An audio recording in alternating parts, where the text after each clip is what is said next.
Guys, welcome back to my channel creative story में आपका स्वागत है। गाइस, अगर आपको मेरी स्टोरी पसंद आती है तो please like share and comment करके मुझे ज़रूर बताइए कि आपको मेरी स्टोरी कैसे लग रही है। और जो भी मेरे चैनल पर नए आ रहे हैं प्लीज़ मेरे चैनल को सब्सक्राइब करें। Thank you. अब हम अपनी कहानी पर आगे बढ़ते हैं। अभी तक हमने देखा मैडम यू कहती है बेवकूफ़, रिपोर्ट घर भेजने की क्या ज़रूरत थी, मुझे कॉल कर लेती, मैं आ जाती। नर्स सॉरी कहती है। मैडम यू कहती है ठीक है मैं देखती हूँ। और तभी हॉस्पिटल से एक वार्ड बॉय आता है जो वो एनवलप चैन को दे देता है। अब आगे चैन सोचता है शायद ये सीजे का है और वो एनवलप अपनी सीजे के रूम में रख देता है। इधर मैडम यू नर्स पर कॉल करती है और पूछती है कहाँ है एनवलप। नर्स कहती है अभी देखती हूँ मैम। और वो फिर उस वार्ड बॉय के पास आती है और पूछती है। वो वार्ड बॉय कहता है हाँ मैंने वो एनवलप डॉक्टर यांगली के भाई को दे दिया है। नर्स उस पर चिल्लाती और फिर सोचती है कि अगर मैडम यू को बताया तो कहीं वो हम पर गुस्सा न करे, इसलिए दूसरी रिपोर्ट तैयार करके उस वार्ड बॉय से कहती है इस बार ये एनवलप मैडम यू के हाथ में देना है, बाकी किसी को नहीं। वार्ड बॉय भी हाँ में जवाब देकर वहाँ से चला जाता है। कुछ देर बाद वो वार्ड बॉय मैडम यू से मिलता है और उन्हें वो रिपोर्ट देता है। उसके बाद मैडम यू उस वार्ड बॉय को भी कुछ पैसे देकर भेज देती है। अब मैडम यू सीधा अपने रूम में जाती है और वो रिपोर्ट देखकर शॉक हो जाती है क्योंकि वो रिपोर्ट जियान फेमियान से मैच कर गई थी। ये देखकर तो मैडम यू सोचने लगी अगर फेमियान को पता चल जाएगा कि विंग उनका बेटा है तो क्या होगा। और फिर मैडम यू फटाफट वो रिपोर्ट फाड़कर डस्टबिन में फेंक देती है और सीधा विंग के रूम में जाती है जो पीसफुली सोया था। विंग को देखकर मैडम यू कहती है मैं इतने सालों के बाद अब तुम्हें अपनी ज़िंदगी बर्बाद नहीं करने दूंगी, तुम्हें इस घर से जाना पड़ेगा, विंग जाना पड़ेगा। और फिर मैडम यू विंग को इग्नोर करने लगी। अब 2 हफ्ते बीत गए थे। विंग को वॉमिटिंग हो रही थी। ये देखकर तो मैडम यू शॉक थी और वो समझ जाती है कि विंग प्रेग्नेंट है। मैडम यू विंग के पास जाती है और वो विंग से कहती है क्या तुम प्रेग्नेंट हो और तुमने ये बात हम सबसे छिपाई है? वैसे इस बेबी का फादर कौन है? या फिर तुम भी अपनी मॉम की तरह नहीं जानती कि इस बेबी का फादर कौन है? ये सुनकर तो विंग शॉक था और वो पूछता है क्या क्या आप मेरी मॉम को जानती थी? मैडम यू कहती है हाँ वो और मैं बहनें हैं। तुम्हारी मॉम प्रेग्नेंट थी और जब उसे ये पता चला तो वो घर से चली गई थी, मगर उसने हमें कभी नहीं बताया कि उसके बेबी का फादर कौन है। मगर बाद में पता चला कि तुम्हारा फादर और कोई नहीं बल्कि लैन कुरेन था। ये सुनकर तो विंग शौक था कि क्या उसका फादर लैन कुरेन है। इसका इतना कहकर मैडम यू बाहर आती है और नैरो आई से विंग को देखकर एक स्मक करती है और फिर अपने रूम में आ जाती है। इधर विंग सोचता है क्या मेरे फादर लैन कुरेन है, चाइना का नंबर 1 बिजनेसमैन। और उसके आंखों में आंसू थे। वो न्यूसेन को कॉल लगाता है और बताता है कि उसे उसके डैड के बारे में पता चल गया है। ये सुनकर तो हुसैन शौक था और वो कहता है क्या तुम्हें किसने बताया? विंग उसे और अपने और मैडम यू के बारे में बता देता है कि मैडम यू मेरी आंटी है और डॉक्टर यांगली और चेन मेरे कजिन ब्रदर सिस्टर है। विंग कहता है हुसैन मैं कल ही चाइना वापस आ रहा हूँ अपने डैड से बात करने, उनसे पूछने कि आखिर उन्होंने अपनी बीवी बच्चे को बेसहारा क्यों छोड़ दिया, क्या उन्हें ज़रा भी हमारी याद नहीं आई? हुसैन कहता है विंग सॉरी मैंने तुम्हें एक बात छुपाई है। विंग कहता है क्या, कौन सी बात हुसैन? हुसैन कहता है विंग वांग जी और कोई नहीं बल्कि लैन कुरेन का नेफ्यू है। ये सुनकर तो विंग के पैरों के नीचे से ज़मीन ही खिसक जाती है। हुसैन कहता है और एक बात और विंग, तुम्हारे डैड इस समय चाइना में नहीं है। ये सुनकर विंग अपना फ़ोन काट देता है। अब विंग सोचता है क्या वांग जी लैन कुरेन यानी मेरा ब्रदर है, कजिन ब्रदर? नहीं ये नहीं हो सकता। और विंग रोने लगता है और फिर कुछ देर बाद रोने के बाद कहता है अब मैं वांग जी को कभी भी मिस नहीं करूँगा पर अपने डैड से एक बार ज़रूर मिलूँगा। और फिर वो सुयान को कॉल करता है और सुयान से कहता है सुयान प्लीज़ मेरी एक हेल्प करोगे? सुयान कहता है विंग तुम कैसी बात कर रहे हो, ऑफकोर्स मैं तुम्हारी हेल्प करूँगा, बताओ क्या हेल्प चाहिए? विंग कहता है सुयान मुझे वांग जी के बारे में जानकारी चाहिए, छोटी से छोटी और बड़ी से बड़ी, मगर इस बार एकदम सच, क्योंकि मैं जान चुका हूँ वांग जी कोई ऑर्डिनरी पर्सन नहीं बल्कि एक रिच पर्सन है। ये सुनकर तो सुयान भी शौक हो गया और फिर विंग कहता है सुयान हम सब में से सबसे ज़्यादा वांग जी तुम्हारे नज़दीक था, तो क्या तुम कभी वांग जी ने कुछ ऐसा कहा है कि जो तुम्हें कुछ अजीब सा लगा हो? सुयान कुछ सोचता है और कहता है, नहीं विंग, जितना वांग जी के बारे में तुम्हें पता है उतना ही मुझे पता है। विंग कहता है, फिर भी सुयान याद करो, तुम लोग तो एक साथ कई बार क्लब भी गए हो, शायद वहाँ कभी कुछ तुम्हें अजीब लगा हो। तभी सुयान को याद आता है कि एक बार वांग जी ने नशे की हालत में कहा था कि वो रॉयल प्रिंस है।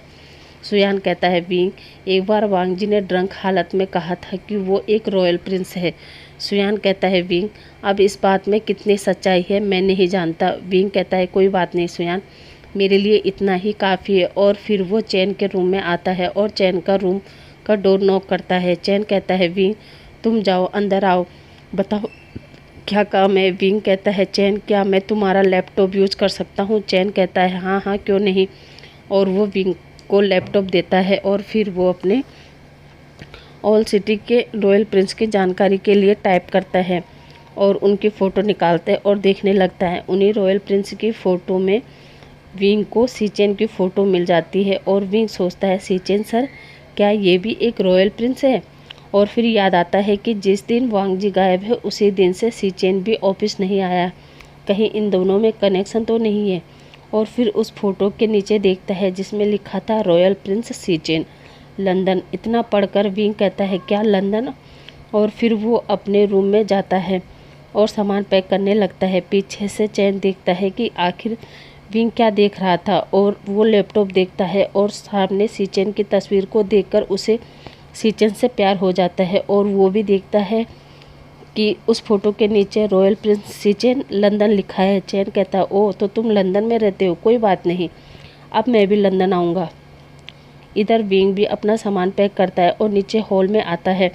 विंग को देखकर तो मैडम यू बहुत ज़्यादा हैप्पी थी क्योंकि उसकी लाइफ का सबसे बड़ा कांटा निकल रहा था। वो जाने लगता है तभी जियान फेमियान की गाड़ी मेन डोर पर आ जाती है और विंग का सामान पैक देखकर तुरंत उसके पास आते हैं और उससे कहते हैं, विंग, तुम कहाँ जा रहे हो? वो भी इस वक्त। विंग कहता है, अंकल, मुझे अर्जेंट कुछ काम आ गया है जिसकी वजह से मुझे जाना होगा। फेमियान कहता है, ऐसा कौन सा अर्जेंट काम आ गया है कि तुम हम सबको बिना बताए जा रहे थे? बताओ विंग, क्या तुम्हें यहाँ किसी ने कुछ कहा? विंग कहता है, नहीं अंकल, पर मेरा जाना ज़रूरी है। फेमियान कहता है, नहीं विंग, कितना भी ज़रूरी क्यों ना हो, पर मैं तुम्हें इस वक्त जाने नहीं दूंगा। अगर तुम्हें जाना ही है तो कल सुबह निकल जाना। तभी यांगली भी अपनी गाड़ी लेकर पहुंच जाती है और वो विंग से कहती है, विंग, तुम इस वक्त कहाँ जा रहे हो? विंग कहता है, सीजे। और फिर जैसे ही कुछ बोलने वाला था तभी फेमियान कहता है, विंग, मैंने कहा ना अंदर अपने रूम में जाओ। तभी यांगली कहती है, डैड, ये सब क्या है? क्या कोई मुझे बताएगा? फेमियान कहता है, बेटा, विंग यहाँ से जाना चाहता है।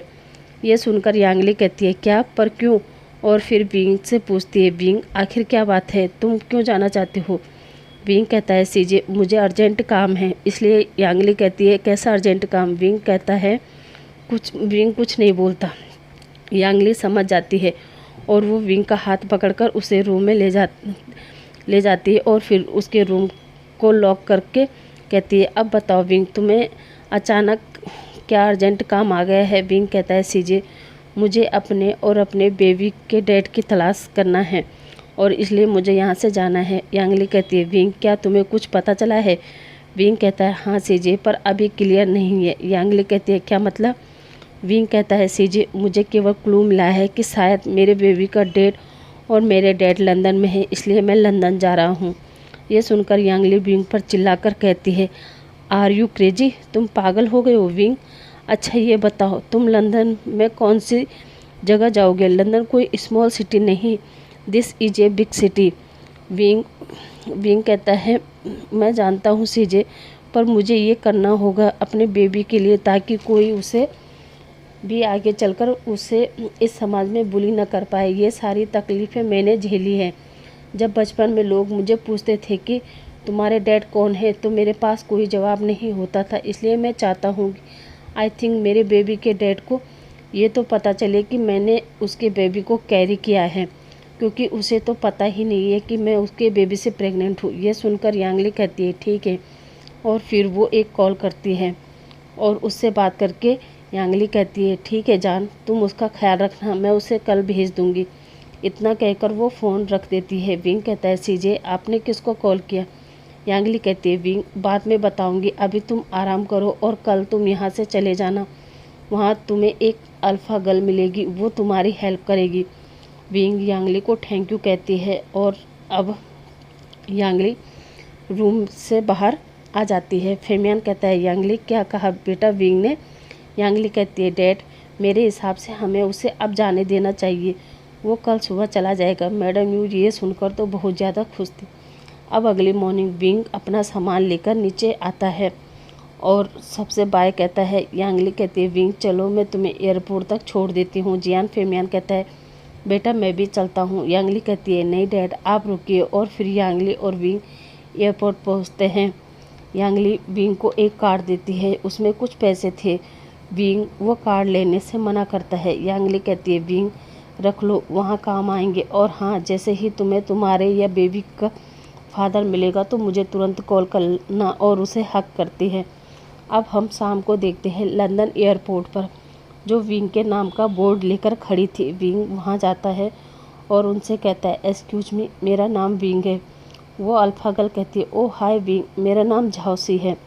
विंग उन्हें ग्रीट करता है और फिर दोनों गाड़ी में बैठते हैं। विंग एकदम चुप था।